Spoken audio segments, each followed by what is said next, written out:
Le tourisme responsable, équitable et solidaire est soucieux de la protection de l'homme et de son environnement. Il privilégie l'implication des populations locales et une répartition plus équitable des ressources générées.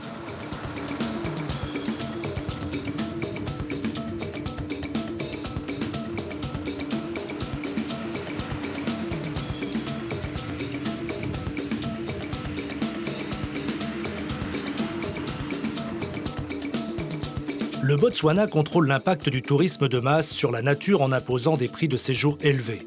Un groupe de 7 Européens a choisi de vivre un voyage dans ce pays au plus près de la nature et des populations locales. Un engagement qui implique des concessions sur le confort de vie et une participation active au déroulement du voyage. Ils ont tous choisi ce périple pour ses implications économiques équitables et solidaires auprès des Botswanais. Ils espèrent rencontrer comme jamais une nature et des peuples exceptionnels.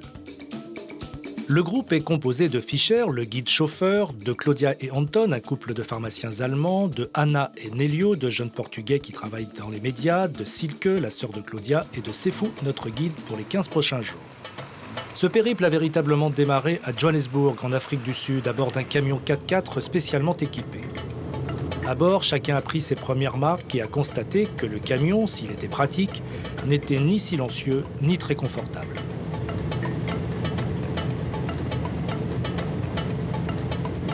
Ce premier tronçon du voyage doit nous mener, après 12 heures de route, près de Ganzi, dans un campement, au cœur du désert du Kalahari.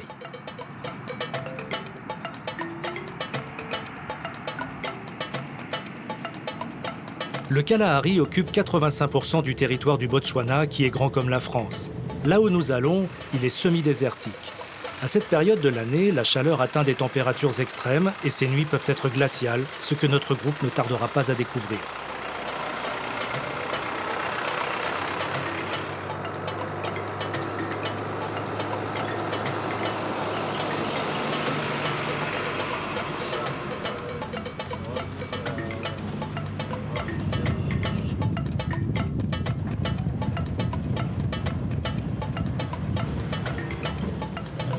Après des heures de route et beaucoup de fatigue, c'est en fin de matinée qu'ils arrivent dans le parc national du Kalahari, territoire du peuple San, un peuple premier, aussi connu sous le nom de Bushman. Nous devons les rencontrer dans l'après-midi pour un trek avec toute une famille. Pour le moment, l'attention de tous est mobilisée par le montage des tentes, un exercice qu'il faudra vite maîtriser. On est à Ganzi. Ganzi, c'est là où on peut trouver le tribu des Bushman. Et les Bushman, normalement, on n'appelle pas les Bushman, ce sont un peuple qu'on appelle les San. Et aussi, on peut les appeler les Bassarois. Comme on trouve ce tribu ici, la plupart des gens ici sont mélangés avec d'autres gens de Botswana. Alors, c'est quelques tribus de San qu'on peut trouver ici qui portent des vêtements traditionnels. Mais ceux qui viendront ici cet après-midi, ce sont des San qui portent des vêtements traditionnels. Is it right this way? Yeah. Yeah. Put here, sorry. Yes.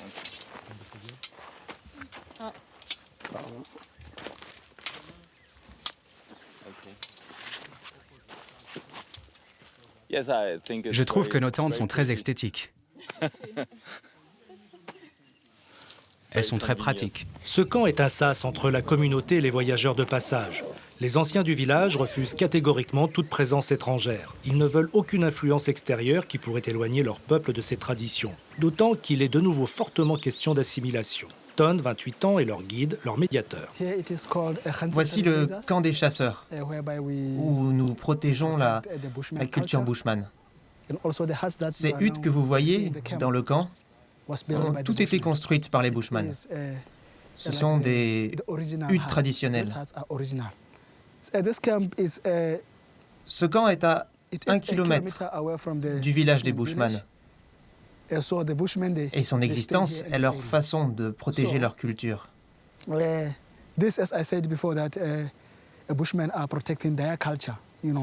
En préservant les traditions et en les transmettant aux autres générations pour éviter qu'elles ne disparaissent. Sinon, dans 20 ou 30 ans, il n'y aura plus rien.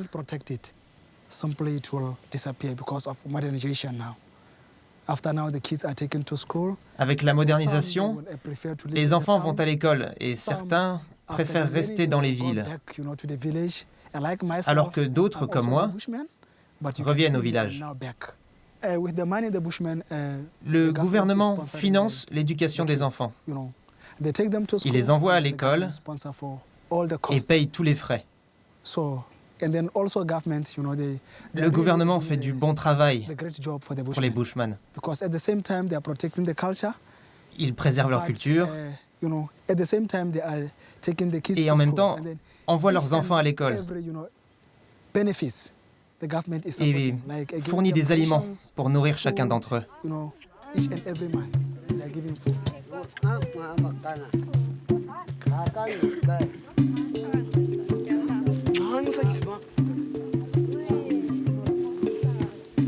C'est en fin d'après-midi, lorsque le soleil relâche son étreinte, que le groupe rencontre avec beaucoup d'humilité la famille de Bushman. Ils sont une petite dizaine, comme le groupe. Ils représentent le millier d'âmes de leur peuple. Deux mondes bien différents se croisent. Après quelques minutes d'observation commune, ce sont les Bushmen qui prennent l'initiative.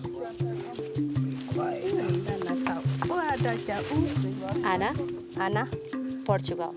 Portugal. Nélio. Lédio. Nélio. Lédio. Lédio. Né. Lé.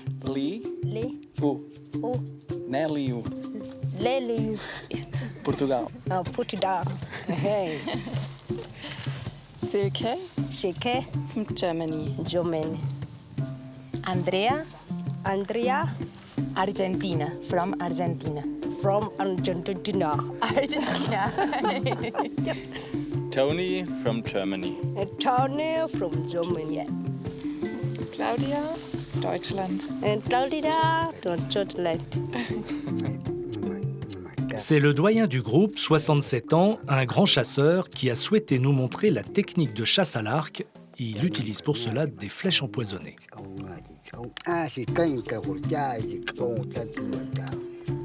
C'est l'approche des proies qui fait toute la différence et demande une grande connaissance de la nature.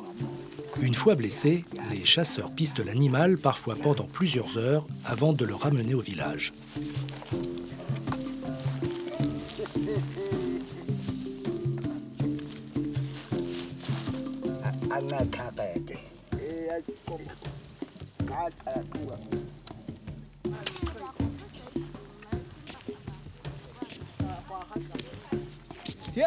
Voici la plante. C'est une petite plante, mais avec une grosse racine. Les Bushmen l'appellent Nami. En anglais, nous disons dye plant, la plante à teinture. Les Bushmen teignent leur peau grâce à cette racine. Ils la déterrent, la coupent en morceaux et l'écrasent à l'aide de 2 pierres. La pulpe est alors stockée dans des coquilles d'œufs d'autruche.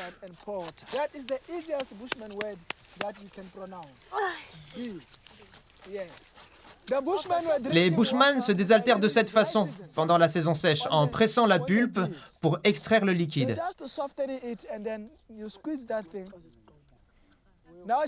Elle va nous montrer comment elle boit. Parce que les femmes et les hommes boivent différemment. Le feu est obtenu avec 2 morceaux de bois. La longue tige est faite d'un bois tropical très dur, alors que l'autre, que le vieux monsieur tient, est d'un bois mou. Le frottement des deux fait alors naître le feu.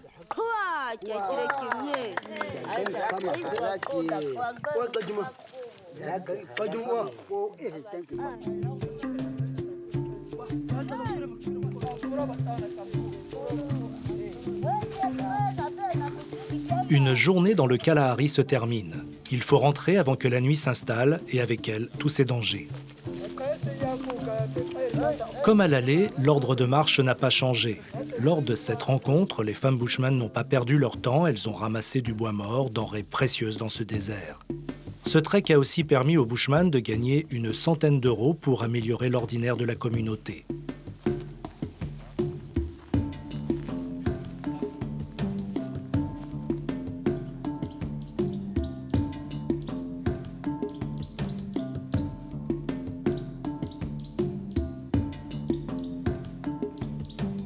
Comme vous avez vu, il y a l'endroit où vous pouvez mettre votre pourboire si c'est possible. Comme je vous ai dit, c'est la tradition en Afrique de donner pourboire là où vous arrivez pour dire merci au service donné.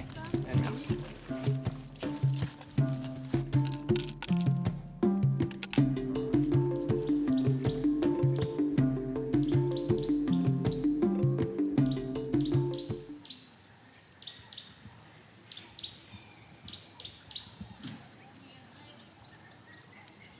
Le lendemain matin, les visages sont tirés et chacun cherche ses marques pour le premier petit déjeuner en brousse. Cette nuit, le thermomètre a été négatif sans que cela perturbe la bonne humeur d'Anton. C'était très froid. Mais j'ai dormi un peu toutes les heures.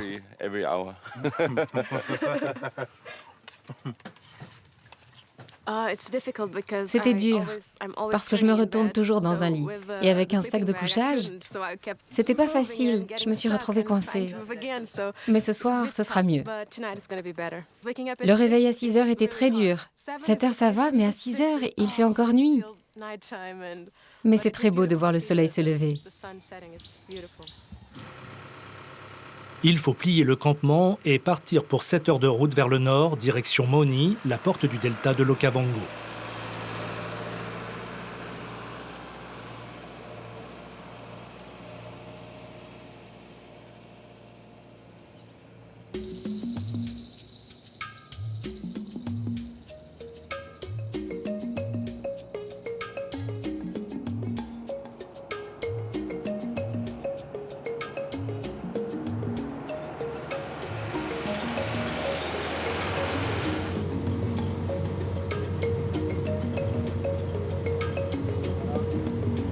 La route est belle dans cette partie du Botswana. Des infrastructures financées grâce aux richesses du sous-sol. Il y a des diamants, beaucoup de diamants. Une partie, environ 20%, est aussi payée par le tourisme qui est très maîtrisé dans ce pays qui peut se vanter d'avoir l'une des empreintes écologiques les plus basses du monde. Arrivés à Moni, nous échangeons pour 4 jours notre camion contre un 4x4 plus adapté au safari. Nous sommes rejoints par Oti, guide professionnel du parc de Moremi, l'un des plus beaux de la planète. Alors maintenant, on charge après avoir chargé et puis on va aller directement dans le parc. C'est 150 km, mais comme on vous a dit, la route est très mauvaise. On doit faire peut-être 5 à 6 heures du temps. Normalement, on doit avoir un guide de Botswana parce qu'on n'est pas autorisé d'aller dans le Moremi avec un guide sud-africain, un guide de Zimbabwe. Parce qu'avec leur idée, c'est qu'on doit donner le boulot aux guides locaux. Pour ces 4 jours, nous avons besoin de transférer tout ce qui est vital car nous serons en autonomie complète. Problème, le 4x4 prévu est trop petit. Bon, bah maintenant... On a besoin de chaises. Oui, tout est embarqué dans la voiture. Et je fais confiance à Fisher et ses fous. Donc, tout va bien. J'ai plus dormi qu'hier, donc c'est vraiment parfait. Je m'appelle Otiagen et je serai votre guide dans cette réserve. Nous avons des règles à suivre dans la réserve. Nous allons voir beaucoup d'animaux sauvages. Des impalas, des girafes. Et comme c'est votre première fois, on s'arrêtera quelques minutes. Souvenez-vous que nous sommes des intrus dans cette réserve. Nous devons respecter les animaux, d'accord? Si vous voyez un éléphant, ne me demandez pas d'approcher plus.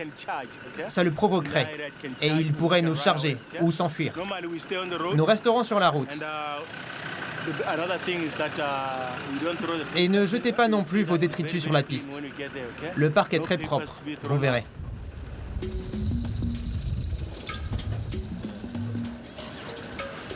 C'est donc parti pour 150 km de piste, de grand air et de poussière.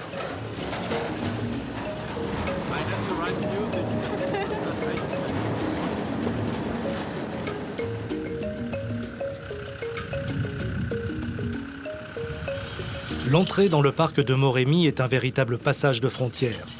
Là aussi, le voyagiste a payé le droit d'entrée, environ 70 € par personne.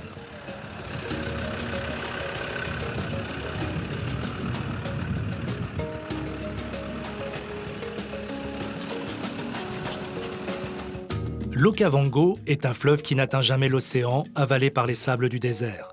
Son delta abrite l'un des plus beaux sanctuaires sauvages de la planète.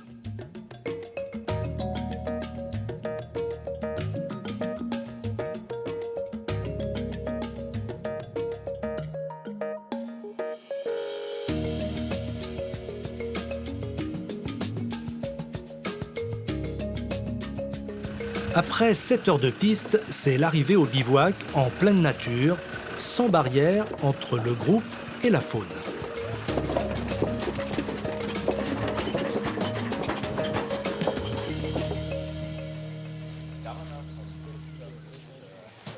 Comme d'habitude, la première activité est de monter le camp et chacun sa technique. On dirait que c'est une première, mais en fait, c'est la 4e fois que je monte ma tente.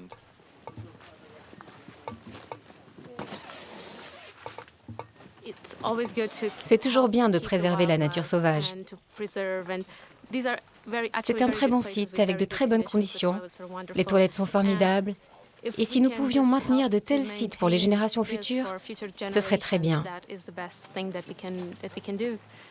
C'est une bonne chose de distribuer notre argent là où il y en a vraiment besoin.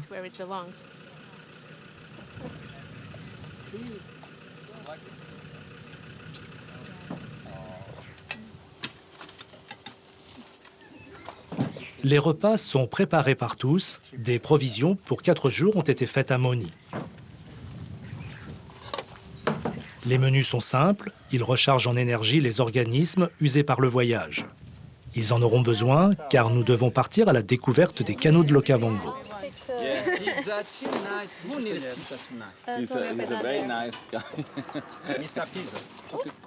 Andrea est à l'écart car un peu plus tôt dans la matinée, l'Argentine a été mordue à la main par une araignée babouin, grosse comme une balle de tennis. Grâce à sa trousse à pharmacie bien équipée, elle a pu remédier à cet incident. J'ai eu un petit problème avec une araignée. Là, ça va, je me sens bien. Je me suis passé une crème anti-allergique dessus et je me suis aussi fait une piqûre anti-venin que j'ai apportée d'Argentine. Et j'espère que ça va aller.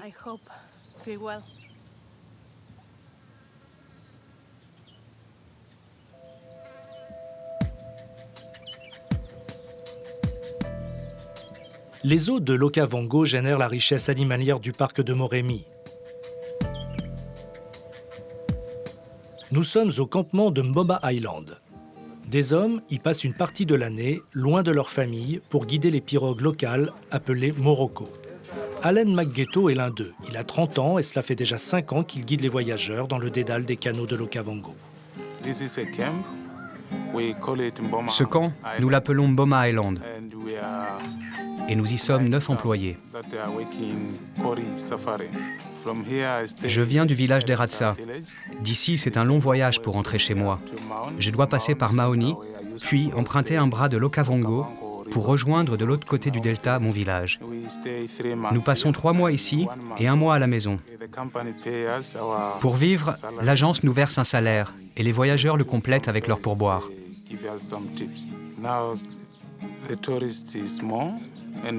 Maintenant, il y a pas mal de touristes, et c'est bien pour nous et la nature. Car avec l'argent qu'ils dépensent, nous pouvons mieux la maintenir en état et la protéger.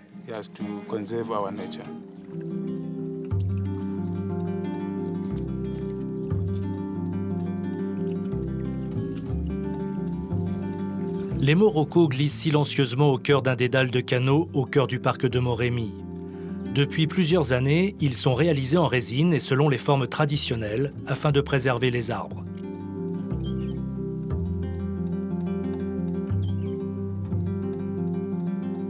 Calme et contemplation prennent véritablement tout leur sens.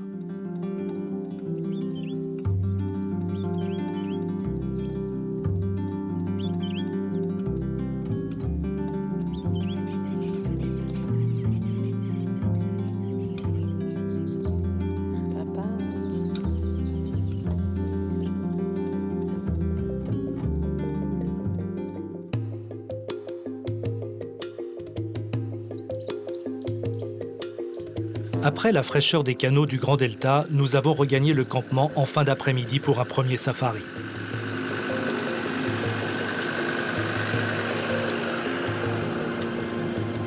Oti, le guide, est à l'affût.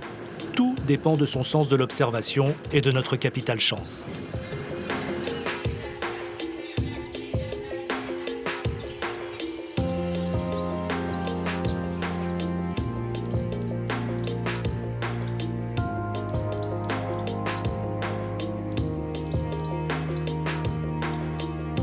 Dans ce paradis préservé, les animaux sauvages sont parfois dangereux. Il est donc formellement interdit de descendre du 4x4. Cette règle, personne n'imagine de l'enfreindre.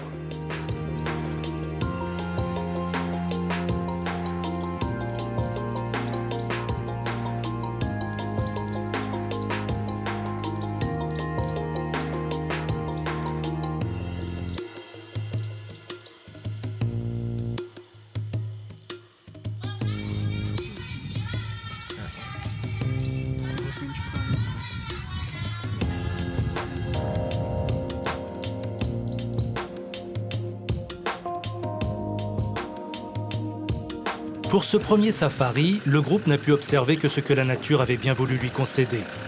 D'une certaine façon, ils étaient rassurés de n'avoir vu ni lion ni guépard. Tous savaient que la nuit serait longue, sans autre protection que les toiles de tente.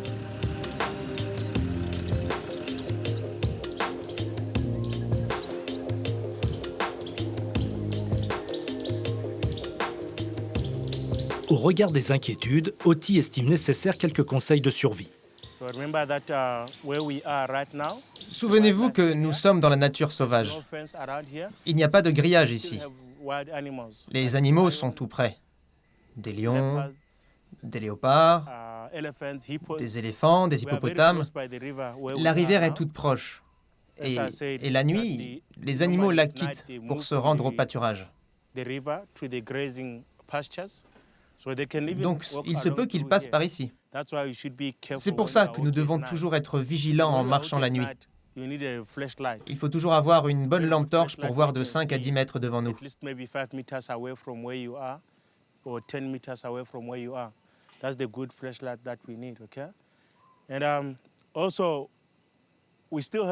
Nous avons aussi beaucoup de hyènes qui viennent vers le camp. Parce que vous savez, elles sont attirées par la viande que nous mangeons et elles viennent rôder autour du camp. Vous aurez besoin d'un guide pour vous escorter si vous marchez la nuit.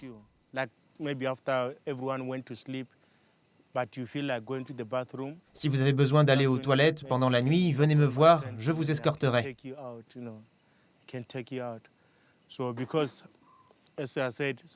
Parce qu'il faut que l'on sache où vous êtes à tout moment pour ne pas vous perdre.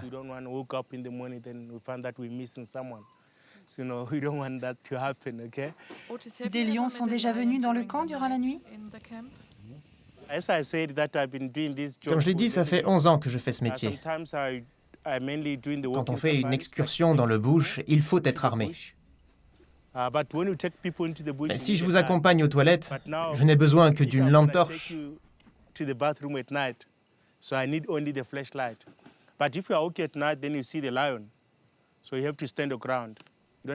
Si on voit un lion, on l'aveuglera avec la lampe. Il suffit de diriger le faisceau de lumière directement dans ses yeux et il partira.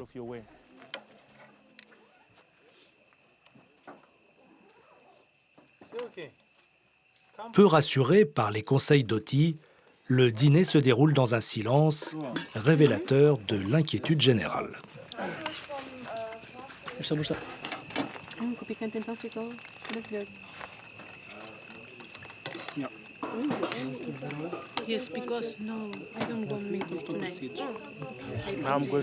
Je vais me coucher. Il faut que je me lève tôt demain matin pour relever les empreintes des animaux. Ils partent tôt avant qu'il ne fasse trop chaud. C'est pourquoi je dois me coucher tôt pour avoir de l'énergie. Bonne nuit.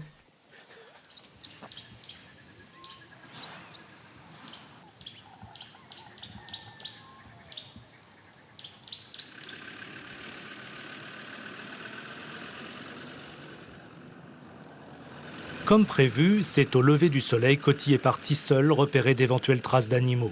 Le groupe, encore endormi, lui, rattrape ses heures de veille nocturne.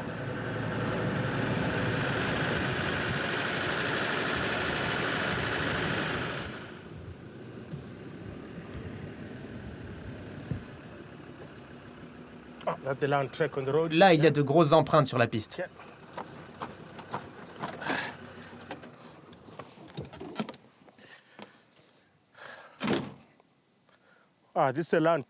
Ce sont les empreintes d'un lion. Elles sont toutes fraîches. Il est passé tôt ce matin. J'ai entendu les fauves cette nuit. Mon job est de guider les gens dans la nature. Le gouvernement a décidé que seuls les locaux pouvaient être guides. Et moi, grâce à cela, je suis ici. C'est une fonction importante d'être guide pour touristes. Même quand il n'y a pas de touristes, les animaux sont toujours là. C'est une partie importante de notre économie. Rappelez-vous que la première source de revenus de notre pays est l'extraction de diamants et que la seconde est le tourisme. La plus grande partie de l'argent gagné avec le tourisme sert à construire des routes, à améliorer la vie de tous les jours et à bâtir des écoles.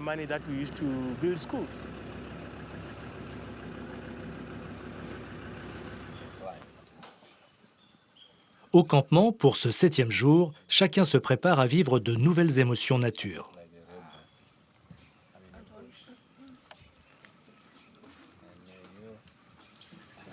À quelques kilomètres de là, toujours dans la réserve, se trouve le village de Kwai. La plupart de ses habitants travaillent pour le parc. Une partie des droits d'entrée est investie dans des actions sociales gérées par la communauté. Ce village n'est pas accessible aux touristes. Oti y visite dès qu'il le peut son ami Amos Natoglang, comme lui, guide dans la réserve.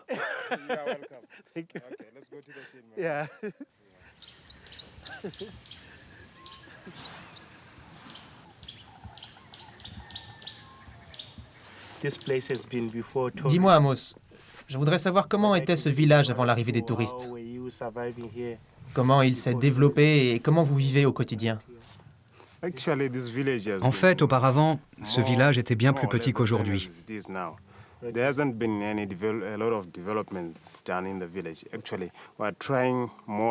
Et nous travaillons pour faire en sorte qu'il se développe encore plus dans l'avenir. D'autant qu'il y a de plus en plus de touristes qui nous rendent visite. Ils viennent ici pour se relaxer et passer de bons moments proches de la nature. Ils restent aussi plus longtemps qu'avant. Ces 2 dernières années, notre association de développement a mis en place un programme de construction de maisons pour les personnes âgées. Montre-moi un exemple dans le village.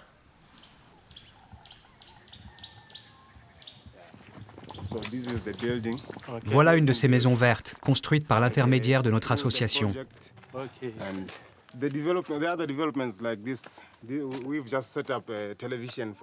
Nous venons d'installer l'antenne télé.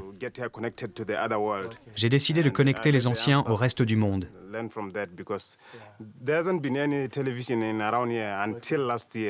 Il n'y a qu'un an qu'on a la télé ici. On a installé une antenne satellite alimentée par des panneaux solaires. Justement, je voulais te demander d'où venait l'électricité.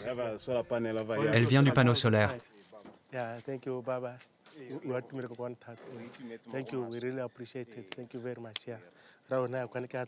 Il est temps pour Oti de rejoindre notre groupe. À Kwai, les personnes âgées bénéficient de 25 petites maisons vertes financées par l'association d'Amos. Prochain projet, un dispensaire, car actuellement, c'est une clinique ambulante qui assure les premiers soins.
Je préfère les lions quand ils sont réveillés et qu'ils me regardent.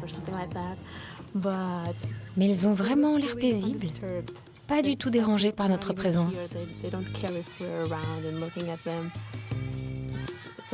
C'est étonnant comme ils dorment et attendent la tombée de la nuit pour aller chasser. C'est surprenant. Le groupe a observé le grand fauve, le roi de la savane et tout son harem. Il a vu les éléphants, les hippopotames, les buffles. Il ne manque que le léopard. Félin mystérieux qui mise sur son camouflage pour saisir ses proies par surprise. Peut-être le verront-ils, juché sur l'une des branches de ces arbres que savourent les girafes. Pas sûr, surtout si le 4x4 tombe en panne.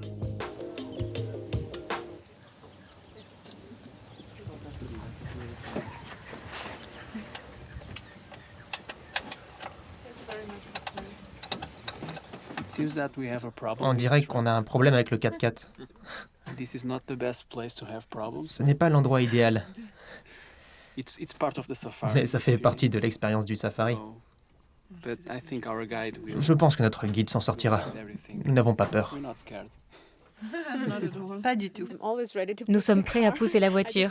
Je ne voudrais pas me retrouver nez à nez avec un lion ou un autre animal. Mais je pousserai la voiture s'il le faut. Je croyais que c'était un problème de batterie. Peut-être un faux contact. Je ne suis pas un bon mécano. Je ne peux pas trop aider.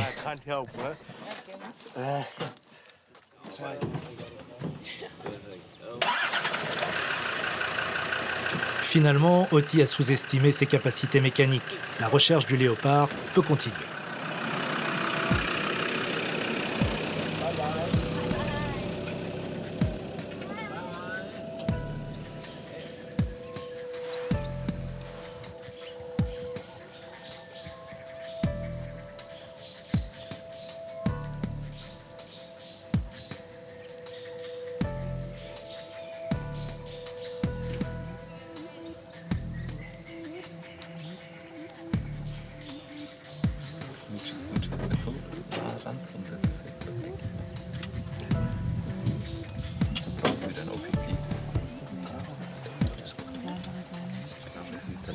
Là, nous observons un léopard. C'est vraiment incroyable. Cela fait 3 jours que l'on arpente la réserve à la recherche d'un léopard. Et là, nous en avons enfin un. Nous avons vraiment de la chance. Il est tellement beau.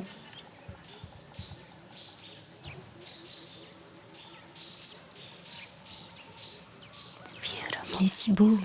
Il dort comme ça. On a failli ne pas le voir à cause de son camouflage. Il est si petit par rapport aux girafes et aux éléphants. Et comme il est toujours dans les arbres, il est très dur à observer. Mais nous l'avons enfin trouvé. C'est étonnant. Il est vraiment beau.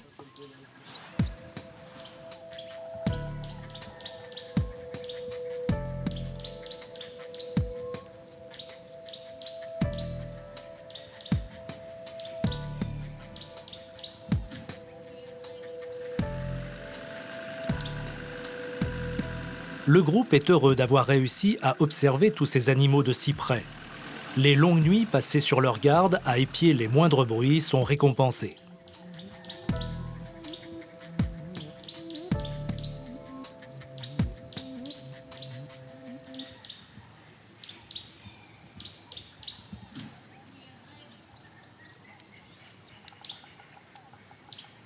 Après cette nuit dans le parc de Moremi, il faut de nouveau lever le camp. Andrea trouve-t-elle cette immersion sans danger, à part avec les araignées? Oui, même si nous ne savons jamais quel animal est autour du camp. Mais comme les tentes sont toutes regroupées autour du feu, c'est relativement sûr. Si nous restons dans nos tentes sans en sortir, tout va bien. Tous ont entendu au moins une fois, tout près d'eux, un gros animal renifler et la toile de tente se déformer poussée par un gros museau. C'est le cas d'Anton. Oui, j'ai vu des hyènes. J'ai eu très peur. Parce que c'est un gros animal et elles étaient tout près de notre tente. Le 4x4 fait de nouveau des siennes. Et c'est parti pour un peu d'exercice matinal.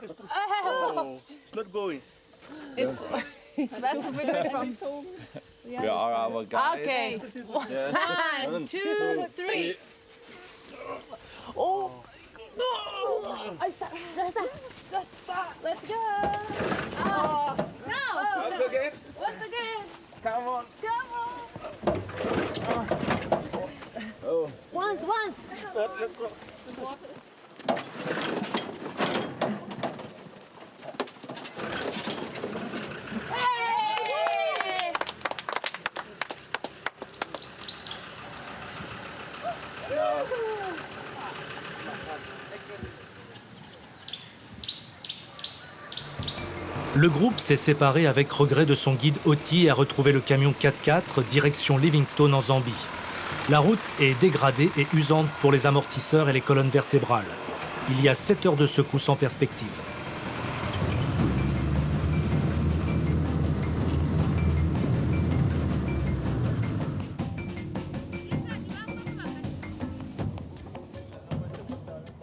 Le passage de frontière vers la Zambie est un point stratégique où affluent des centaines de camions et de voyageurs.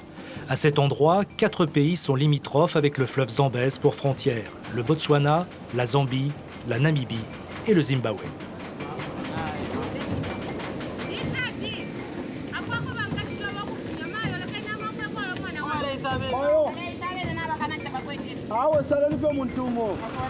Un seul ferry, dont l'état général ne garantit pas d'atteindre l'autre rive, assure tant qu'il le peut la traversée.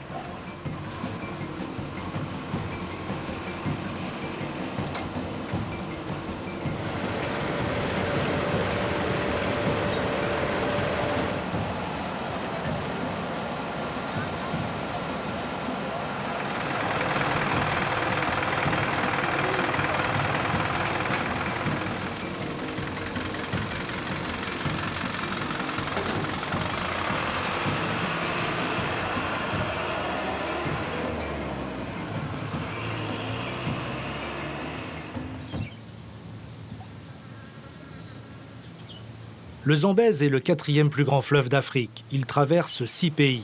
Il a creusé les roches et a offert le spectacle grandiose des chutes Victoria.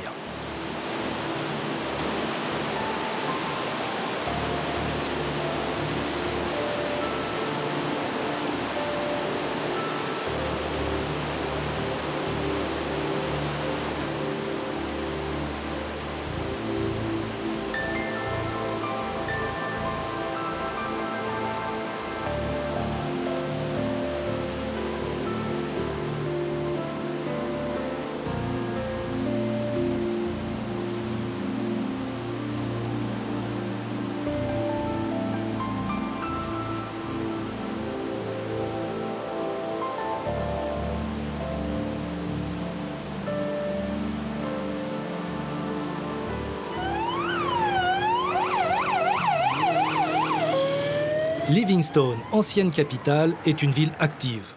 Un pourcentage du prix du voyage payé par nos voyageurs est attribué à African Impact, une association non gouvernementale qui œuvre en Zambie. Nick Harman, 24 ans, est son responsable local. Il est sud-africain. Ce matin, il doit superviser 2 jeunes volontaires dans le quartier de Maramba, où résident les plus démunis.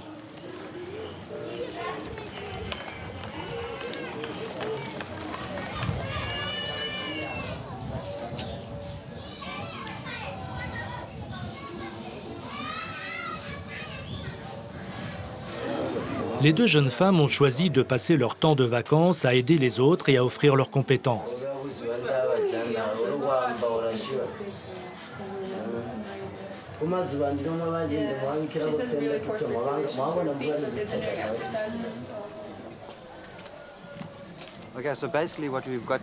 Nous avons là une vieille femme africaine de 73 ans qui a eu une attaque cardiaque.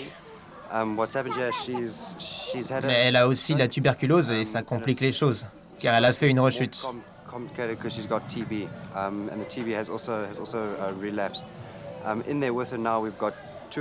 Nous avons 2 volontaires médicaux, Anneline et Justine. Anneline vient de Belgique et Justine est américaine. African Impact est une organisation humanitaire composée de volontaires. Nous avons 3 grands projets. Un projet médical, un projet scolaire et un projet sportif.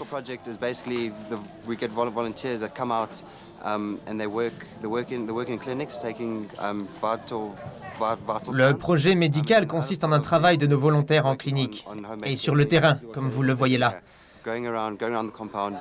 à visiter les gens qui ne peuvent pas se rendre à la clinique.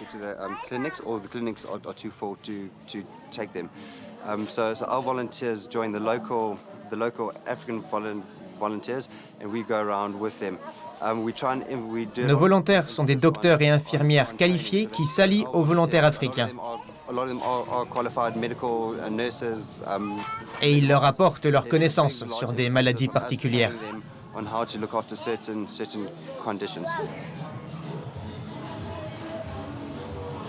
Anne-Lynn Gertz est une jeune volontaire belge de 21 ans.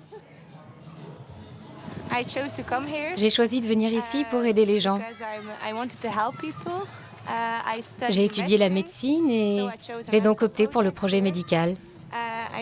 C'est un bon compromis entre les vacances et le travail. On paye notre séjour. En échange, nous sommes logés dans la maison des volontaires. Nous sommes nourris et aussi blanchis.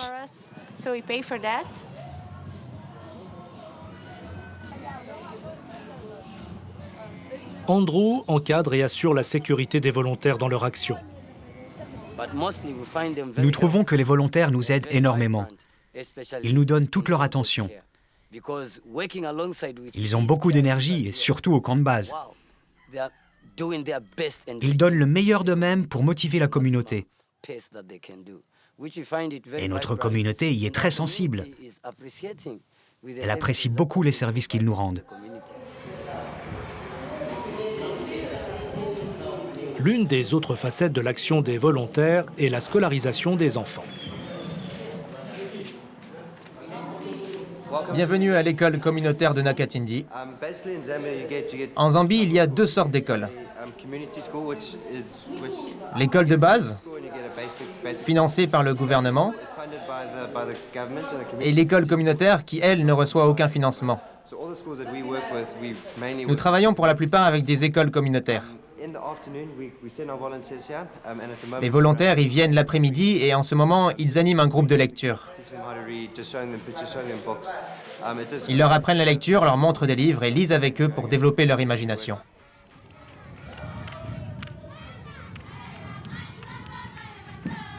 Dans cette école, 900 enfants sont scolarisés. Ils ont entre 7 et 16 ans. Certains sont orphelins et un tiers d'entre eux a le sida. Les volontaires tentent, avec les moyens du bord, de leur apporter l'humanité qu'ils méritent. Nick a souhaité nous montrer une nouvelle école en cours de construction, bâtie en dur par des volontaires de passage.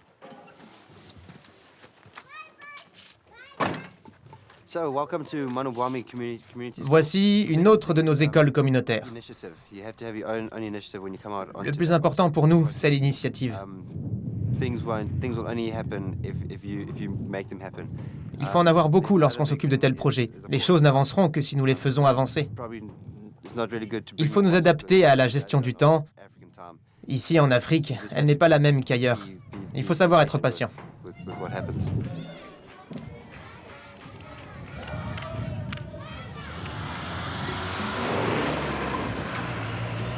Nous quittons la Zambie pour un retour au Botswana. Il y a 12 jours que le groupe est parti. Chacun a trouvé ses marques.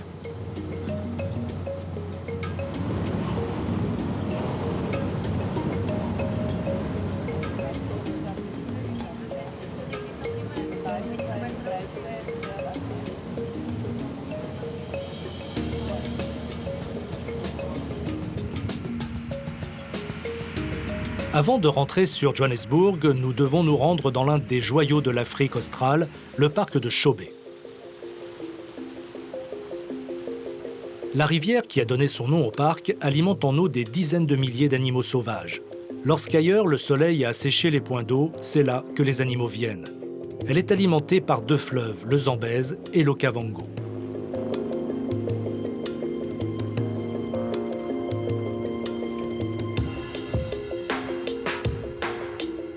C'est en croisière que le groupe découvre ce sanctuaire.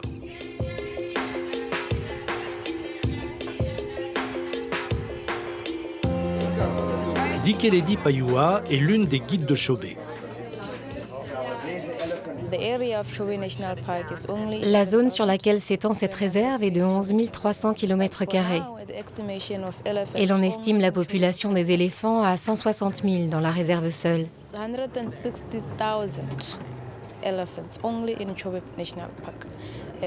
Le gouvernement ne sait que faire de cette population d'éléphants.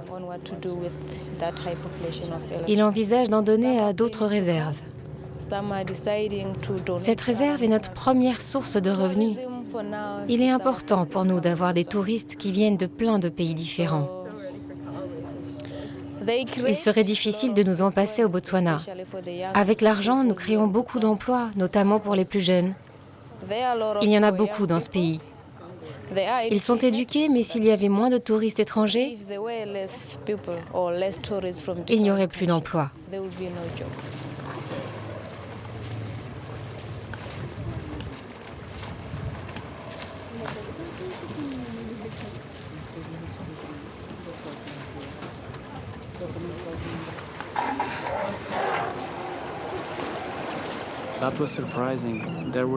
J'ai été désagréablement surpris. Il y avait 3 éléphants avec 6 bateaux autour. Ça n'arriverait jamais en Europe ou en Amérique. Il n'y a pas l'air d'avoir de régulation ici. Ou à moins qu'il y en ait et qu'ils ne les respectent pas parce qu'il y a trop de touristes et qu'ils veulent que les affaires tournent. Mais ça m'a paru bizarre.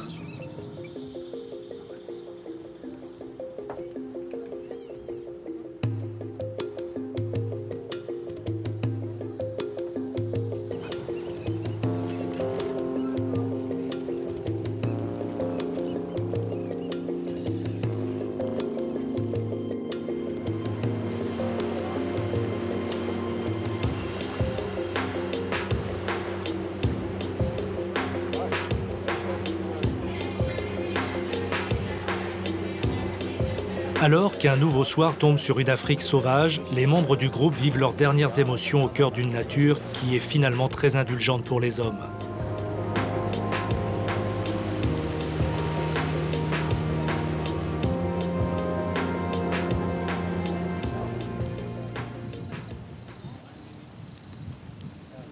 Pour la dernière fois, Fischer le guide donne ses consignes. C'est notre dernière soirée ensemble. Avant tout, je tenais à vous remercier pour ce merveilleux voyage. Nous avons fait à peu près 4000 km. Nous avons visité le parc de Moremi, les chutes Victoria et beaucoup d'autres choses.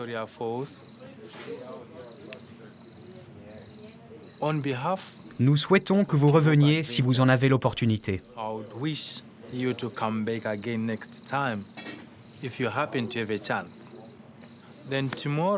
Demain matin, le petit déjeuner sera prêt à 7 heures, ce qui veut dire que vos tentes et pactages doivent être dans le camion avant le petit déjeuner.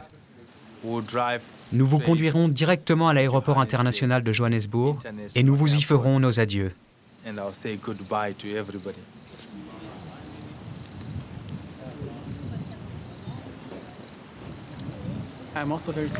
J'ai été très surpris par les gens du Botswana, de Zambie et par les Sud-Africains. Tout le monde a été si gentil avec nous. Je ne m'attendais pas à un tel accueil. Et je pense que tout le monde dans le groupe en a été surpris aussi. Je crois vraiment que nous avons été surpris par cela. Quand on a réservé les billets, on s'est dit « Camping au Botswana, c'est peut-être pas si bien, mais finalement, c'est bien plus confortable qu'on ne le pense. » Et c'était vraiment merveilleux de vivre, manger et dormir parmi les animaux sauvages. C'était fabuleux.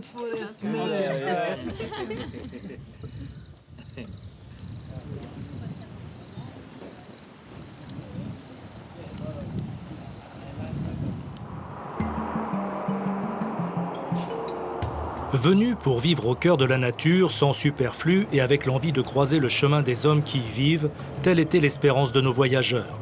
Venir pour voir, apprendre et échanger. Ils avaient rêvé de s'impliquer et d'échanger sincèrement pour ne pas faire un voyage à sens unique.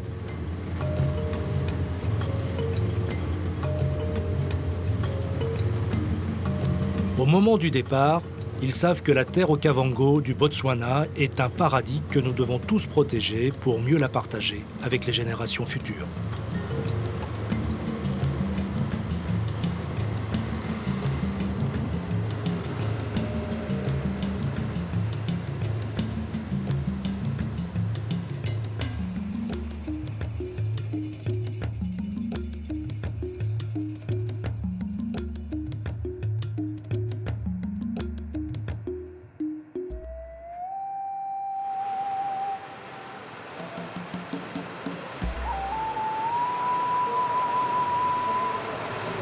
From the Black Forest.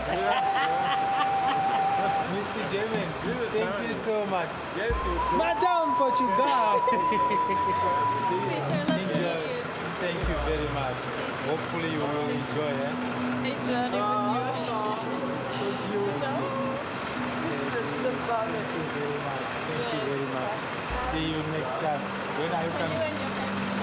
Bye. Mr. Pascal. Bye. Take it. Enjoy your journey. All right. See you next time. See you in Namibia next year.